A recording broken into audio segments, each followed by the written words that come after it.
Dalam PESTEL terdapat 6 poin, yaitu politik, ekonomi, sosial, environmental, teknologi, dan legal. Yang pertama, politik. Memiliki sistem tax free bagi produk non-makanan. Contohnya, dalam kasus barang umum, Anda membeli 10.001 yen atau lebih dalam satu hari di toko yang menawarkan pembebasan pajak.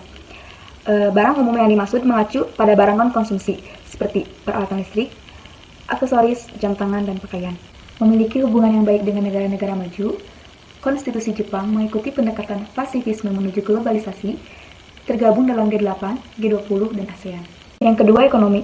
GDP kedua tertinggi di dunia, 1 yen sama dengan 117 rupiah, mengalami kekurangan tenaga kerja karena perubahan demografi Jepang yang berupa penyusutan dan penurunan jumlah populasi atau penduduk di Jepang. Merupakan salah satu negara yang paling maju di dunia, kerjasama teknik khususnya di sektor industri. Maksudnya, Jepang menyatakan tertarik untuk makin memperkuat kerjasama dalam bidang otomotif Indonesia. Proyek kerjasama teknik ini melibatkan berbagai institusi mitra di Jepang seperti kerjasama dengan JICA dan METI. Jepang adalah rumah bagi beberapa industri top dunia. Yang ketiga, sosial.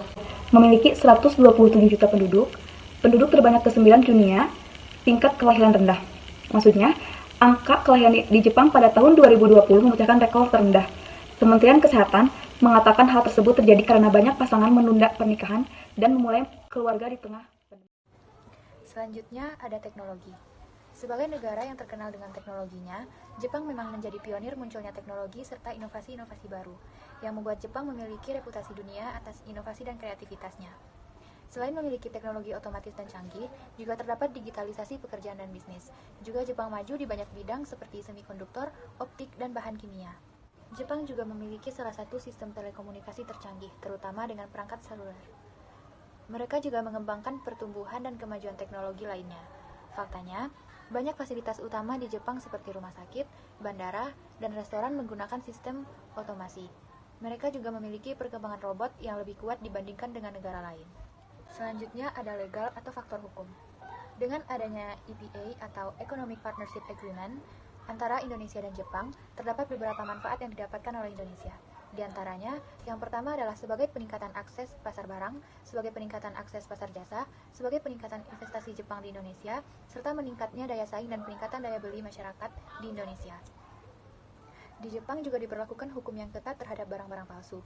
Terdapat juga kewajiban mendaftarkan asuransi bagi para pegawai dan terdapat undang-undang dalam kontrak kerja apapun. Dan yang terakhir ada environmental atau faktor lingkungan.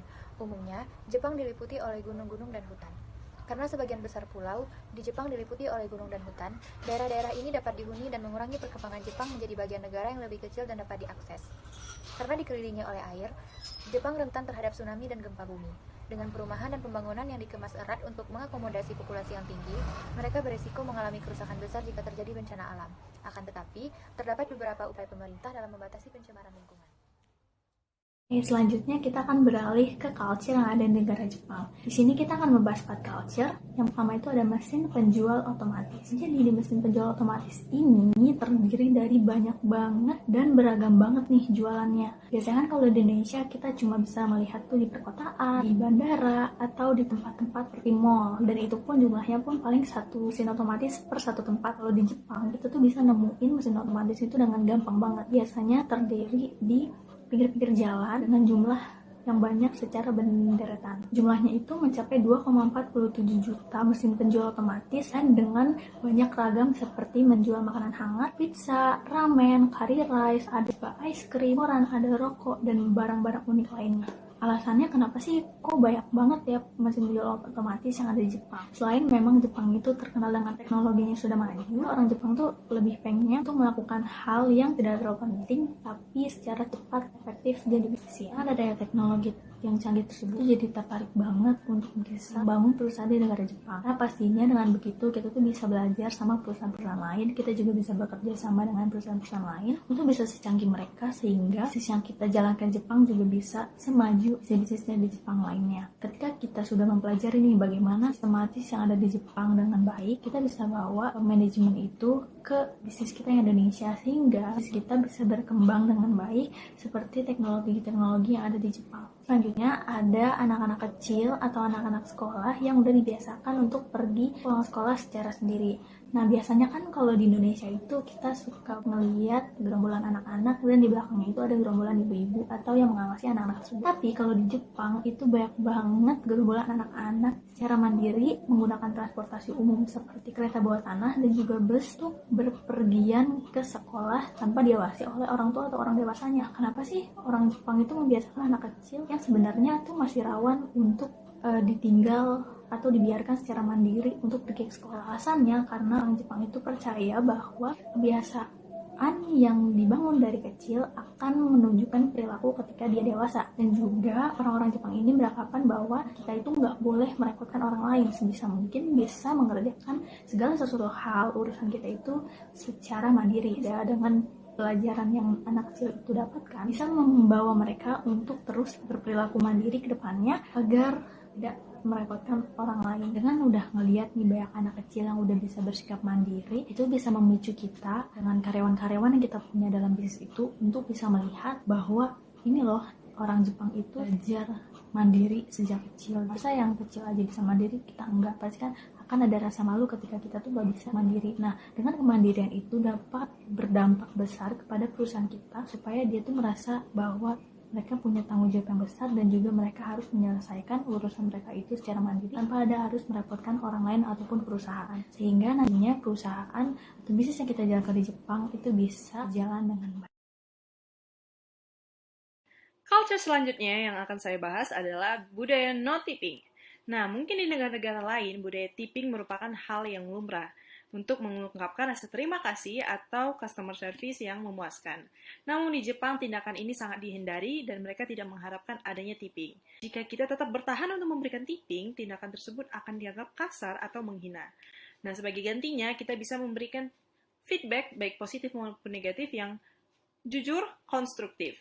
Dengan memberikan feedback tersebut, perusahaan akan atau bisnis bisa meningkatkan kualitas mereka, bisa memperbaiki kekurangan yang mungkin dirasa customer masih kurang, dan juga kita bisa mempromosikan perusahaan tersebut dengan membeli mug, merchandise, t-shirt, tumbler, dan produk lainnya. Selain culture no typing, Jepang juga terkenal akan masyarakatnya yang gemar menggunakan transportasi publik. Meskipun harga kendaraan di Jepang relatif murah, warga Jepang lebih memilih menggunakan transportasi publik dibandingkan kendaraan pribadi. Hal itu disebabkan karena ada beberapa alasan. Yang pertama yaitu jika seseorang ingin memiliki kendaraan pribadi, mereka harus menyediakan lahan parkir. Dan jika ingin menyewa, biaya yang diperlukan juga cukup mahal.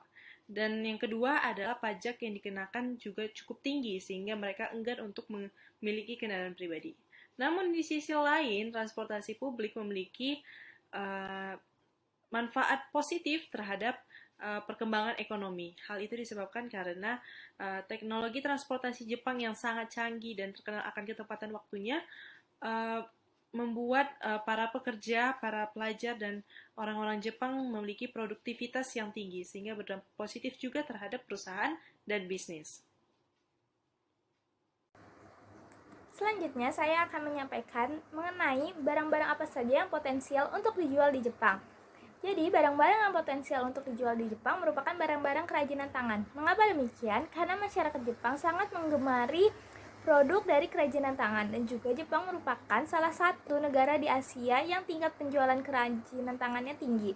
Selain itu, Kementerian Perdagangan Indonesia juga menyampaikan bahwa ekspor kerajinan tangan Indonesia ke Jepang mencapai 10,32 juta US dollar. Karena itu, saya merasa bahwa produk yang cocok dijual di Jepang adalah produk kerajinan tangan. Dan juga di sini saya akan menyampaikan lebih lanjut barang-barang apa saja sih yang potensial. Yang pertama itu ada sepatu kulit. Karena tingkat ekspor kulit dari Indonesia ke Jepang itu mencapai 2,80 juta US dollar. Juga permintaan sepatu di Jepang itu mencapai 700 juta US dollar per tahunnya. Jadi jika dilihat dari data yang telah saya sebutkan tadi, menjual sepatu kulit di Jepang merupakan hal yang bagus, dan juga sepatu kulit merupakan barang yang potensial dijual di Jepang. Selanjutnya, barang kedua yaitu adalah jaket rajut wol.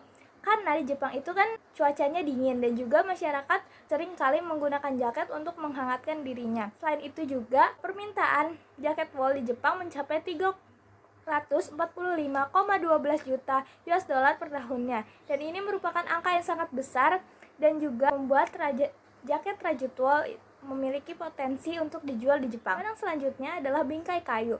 Mengapa bingkai kayu? Karena permintaan kayu Jepang ke Indonesia mencapai sebesar 1,55 miliar US dollar per tahunnya. Juga ekspor bingkai kayu Indonesia ke Jepang mencapai 2,18 juta US dollar per 6 bulan.